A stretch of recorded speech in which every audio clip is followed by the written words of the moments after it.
I'm seeing a lot of messages like this from business owners who, for whatever reason, supported Donald Trump in the election. This is from Craig Fuller, who runs something called Freight Affiliated Media. They do market intelligence for freight related services. He goes, I enthusiastically supported Trump's victory in the November election. I thought I was voting for a pro business policies and small targeted incremental tariffs. I did not vote for a neutron bomb to wipe out supply chains and small businesses 100 days in, or Azalea Banks, musician, who said, okay, I think it's time everyone who voted for Trump admit that we made an effing mess here. Like, this is an absolute disaster. And this was after she bragged about voting for Trump following the election. And then there's just things every day that just makes you, I guess, scratch your head is an understatement. Like this, Putin gifted Donald Trump a portrait of himself raising his fist after the Butler, Pennsylvania incident. And Witkoff, Donald Trump's special envoy to Russia, said how touched Donald Trump was by the painting commissioned by Vladimir Putin. But look, I think the business community is getting it right now. The front page of the New York Magazine was this cartoon right here, a political cartoon. I did not think for 1 second he was going to go this crazy as all the Wall Street bankers see the market imploding as the U.S. economy is now behaving like that of a developing country. We're seeing op-eds written by conservative economists talking about that. And then just the message boards you look at from the conservative message boards, and it's all people saying, I'm not too proud to admit it, but I feel stupid now. I want to bring in friend of the show, Jon Cryer, your MeidasTouch fan, which is great. The producer of the podcast, The Man Who Calculated Death, which I want to talk about as well, because it focuses on the scientist who built the first cruise missile for Adolf Hitler. And these times are not too dissimilar from those times. But first off, welcome to the show. And what do you make of this mess, Jon? Thank you so much. It's great to be here. I'm to some degree amazed that some people are being that candid about it, only because we're 3 months in. I mean, this is pretty remarkable.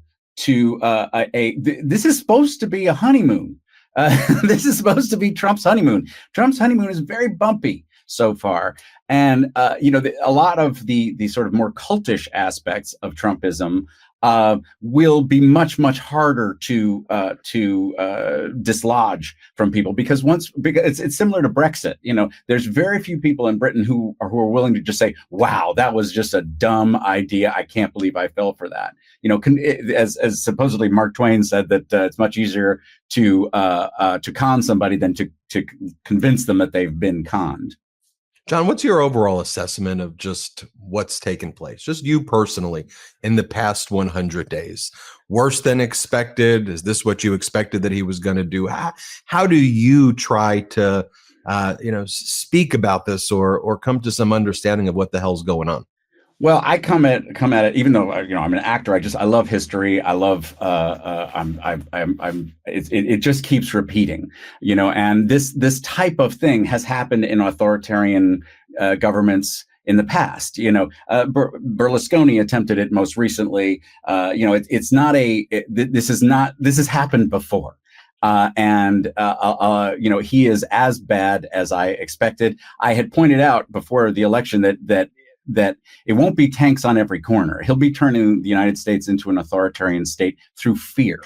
It's people being scared for their jobs, people scared for their businesses, and him using the levers of federal power for revenge, which is what he has said he would do. He said he would do that. I mean, I didn't have to be, Einstein to figure out that he was going to be doing this. And that's why I think the point that you were making, which was that, that a lot of these folks seem surprised about this when he talked about doing almost all of this. And by the way, I still feel I have Trump supporters in my family. I feel for them on some level because we in the entertainment industry created this guy.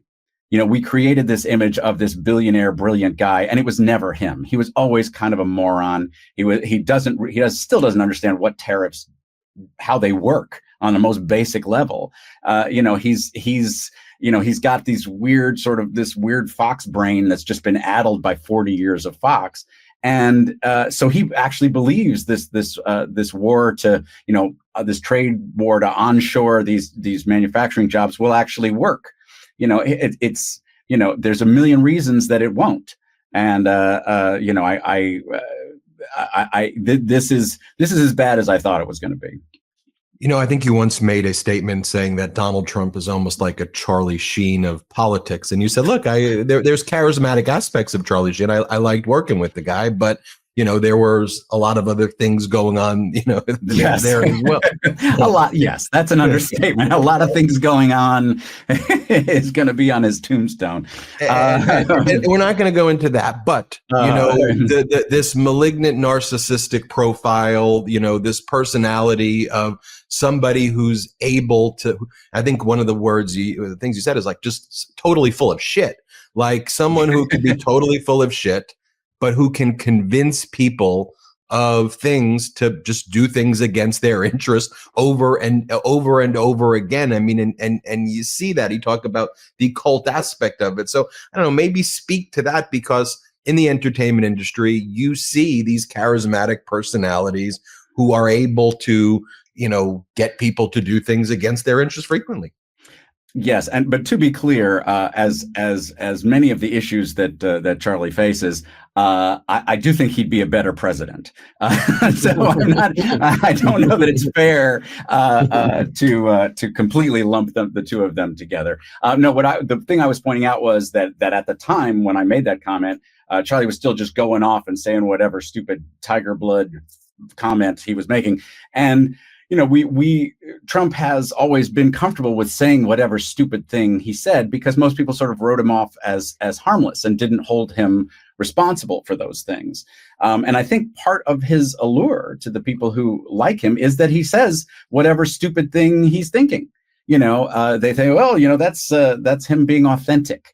But he and I've always he's that old guy at the end of the bar who thinks he knows how the world should work, but he's really kind of a loser, unfortunately people bought into the mythos that we created in the entertainment business through Art of the Deal, which was ghost written by a guy named Tony Schwartz. Trump didn't write it.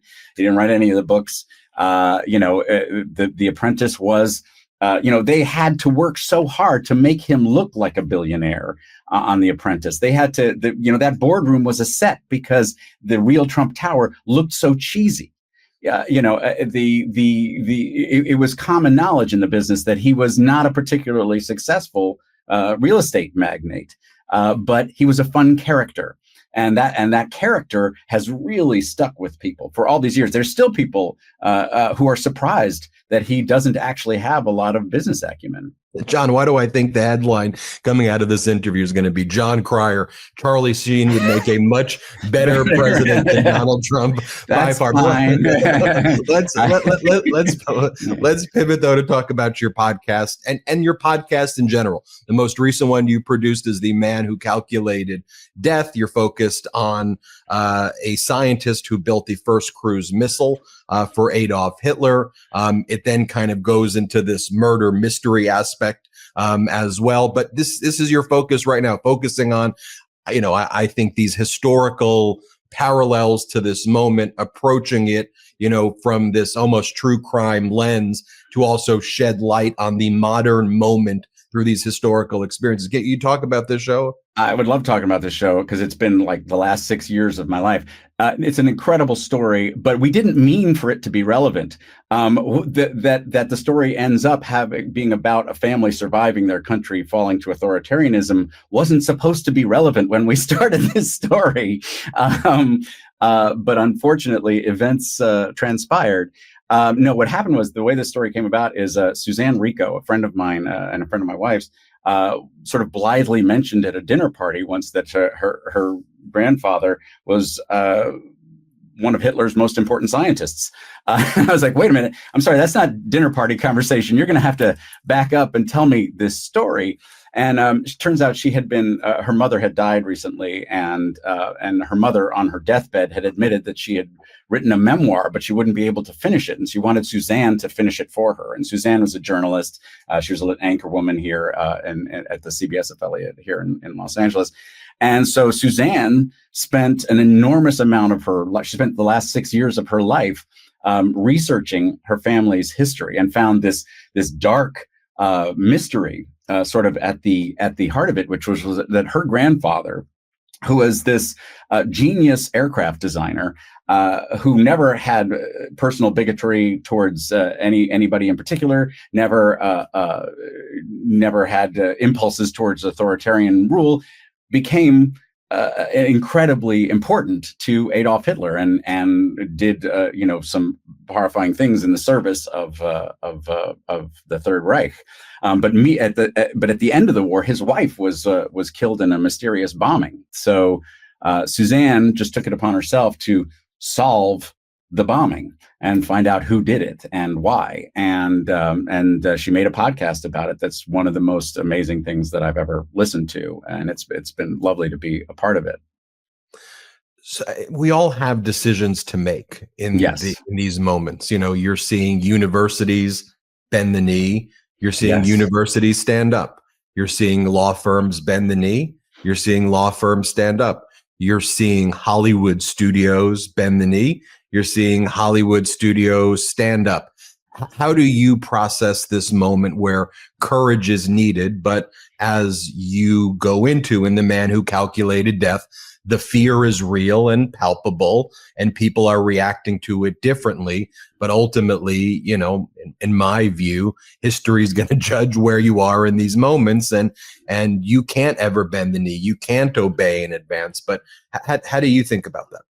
Well, I'm grateful that we as a country have been around a lot longer than the Weimar Republic, Germany. They didn't have constitutional traditions and institutions built up the way that we do. So we have some real. So it's not a perfect metaphor, but whenever authoritarianism is coming to your country, and it can come to any, it has a few elements that are in common. Some that are shockingly in common. Like the other day, that thing came out about the Trump administration trying to promote women having babies and coming up with trophies for women having babies. Well, Hitler did that, and in fact, Suzanne's grandmother got one of those medals for having babies. So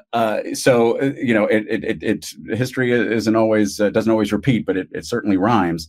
And the big takeaway for me was watching this man and his family have to adapt to the slow changes in their country at first. And Hitler did fascinating things. He made it easy. He put small impediments in front of people at first in terms of how they were going to live their lives. And slowly it forced people to change their lives to adapt to him. And it was easier to become a Nazi, and to be it wasn't clear. Hitler wasn't Hitler until he was. We feel like, oh, that guy was obviously evil day one. But it's like, no, it didn't. He just seemed like a guy who loved Germany.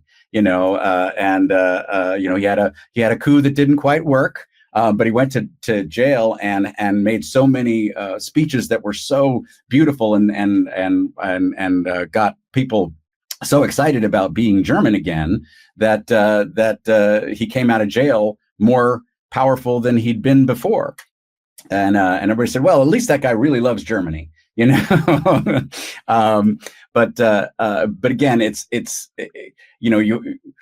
you see these things and you go, oh, I would love to think that I'd be, really brave in times like that. And I would love to think so. But it's really hard. They make it really hard, and they make the consequences so much worse than just going along with it, and that's why so many people did it. Finally, do you see signs of hope right now, though? And you talk about how in the Weimar Republic it was short-lived and, ultimately, defeated in the war. And we looked back on that as one of the most atrocious, if not the most atrocious thing in human history. There does seem to be right now, at least an understanding of the historical lesson by many. We're seeing the protests. We're seeing, signs of, great opposition. I interviewed earlier the head of the ACLU, for example, who's working with all these groups that have coordinated a 50 state legal strategy. You're seeing federal courts not just giving in right away, although some bad rulings and some really bad rulings for sure, but not. but there are signs of hope. Let's leave on an optimistic note. What do you think about that? Absolutely. I think there are important differences. Obviously we have better traditions of democracy, but much longer held institutions. And like I said, it's only been 3 months. It takes a while for a real understanding of what's happening to filter down to everybody. I mean, obviously we have the internet, and people like you and I are, keeping track of everything that's happening on a daily basis. But the vast majority of Americans just aren't. They want to live their lives, and there's nothing wrong with that. Absolutely. But I think everybody's slowly coming around to realize, oh, this guy does not actually know what he's doing. He's actually pretty malevolent. He's actually he's hurting a lot of people, and if these Doge cuts are allowed to stand, the damage will be catastrophic to public health, to programs, to poverty in the United States. So, it's going to take a little while. It's going to take a while, but I do believe that people are starting to fight back. People are starting to understand how to fight back. I believe it's going to take a people power style movement, a nonviolent people power movement that is going to protest. It's going to take large demonstrations. But we've even got conservative commentators calling for general strikes. So clearly, it is starting to filter down to people that something has gone gravely wrong here. Jon Cryer, one of my favorite shows, 2.5 Men, but great podcast right now, and everybody should check it out. The Man Who Calculated Death. It's beautifully produced as well. You bring in a lot of elements, and it's really great. The Man Who Calculated Death. Check it out, Jon Cryer. Appreciate you. Thank you so much, Ben. Everybody hit subscribe, and let's get to 5 million subscribers. Can't get enough Meidas? Check out the Meidas Plus Substack for ad-free articles, reports, podcasts, daily recaps from Ron Filipkowski, and more. Sign up for free now at MeidasPlus.com.